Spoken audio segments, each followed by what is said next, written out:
El prólogo de Orid, 31 de octubre. Los santos apóstoles Estaquio, Amplías, Urbano, Narciso, Apeles y Aristóbulo. Eran todos de los 70. Estaquio fue asistente de San Andrés el primer llamado. San Andrés lo designó obispo de Bizancio.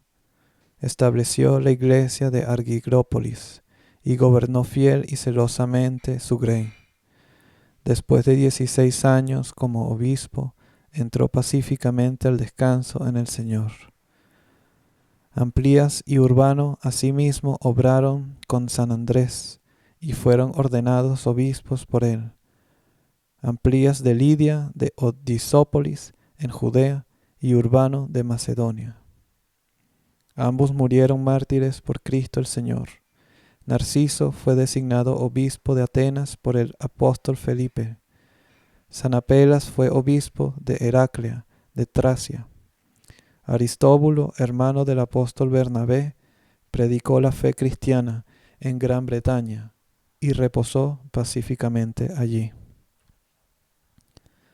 El santo mártir Epímaco nació en Egipto y laboró allí en Asesis, terminando su vida terrenal como mártir.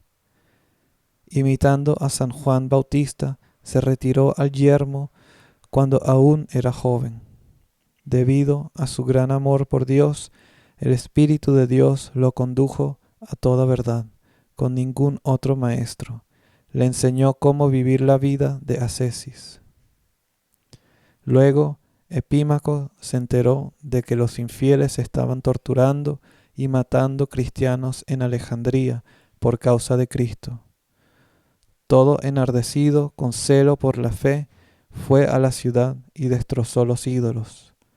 Cuando los paganos lo torturaban por esto, él gritó: «Golpeadme, escupidme, ponedme una corona de espinas sobre la cabeza, poned una caña en mi mano, dadme hiel de beber, crucificadme sobre una cruz y perforadme con una lanza. Es lo que mi Señor enduró y que yo también quiero endurar». Entre la turba de gente que fue testigo de la tortura a San Epímaco, había una mujer ciega de un ojo.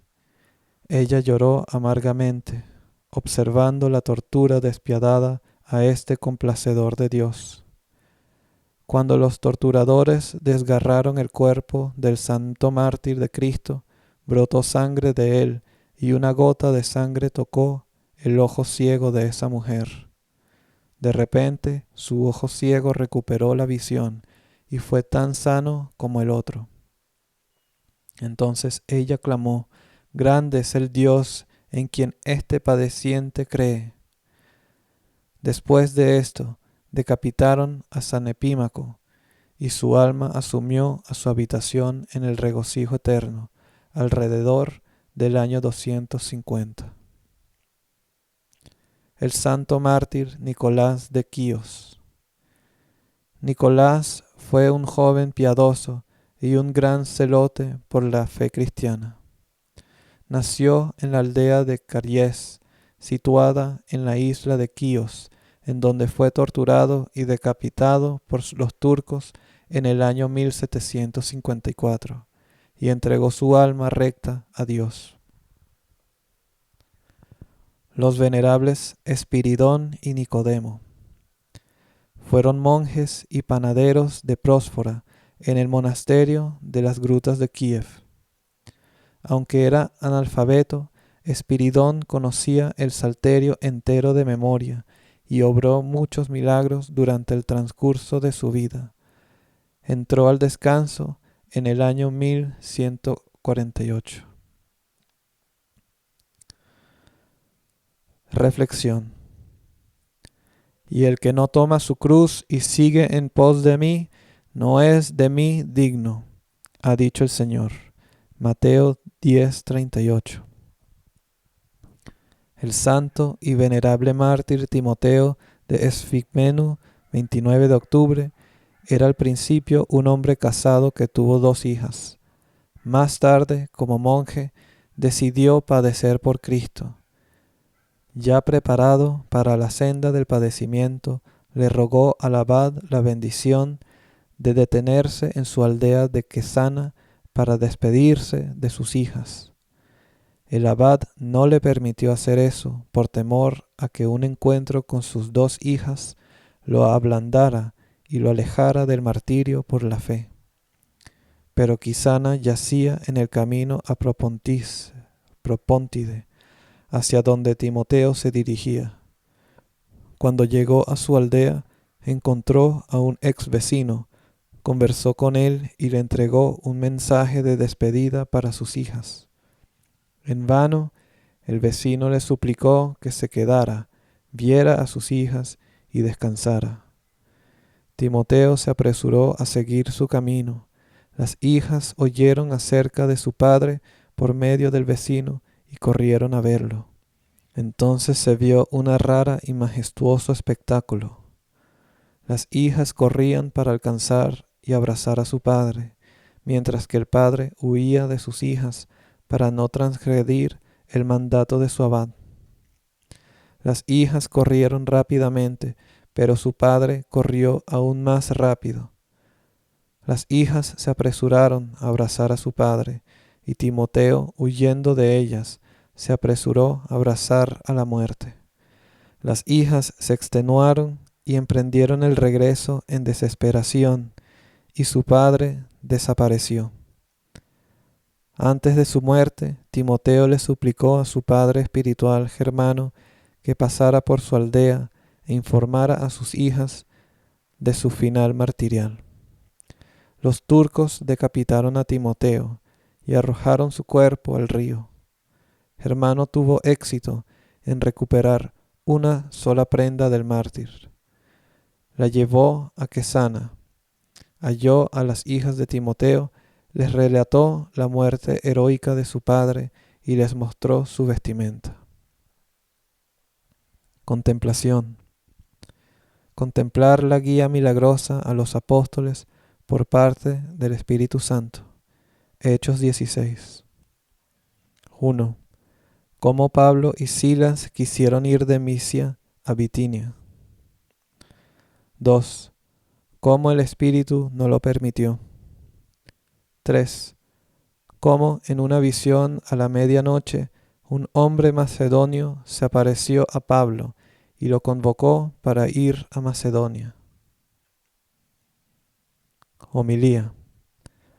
Sobre la certeza del justo de que no morirá. No moriré, pero viviré y narraré las obras del Señor. Salmos 117, 17.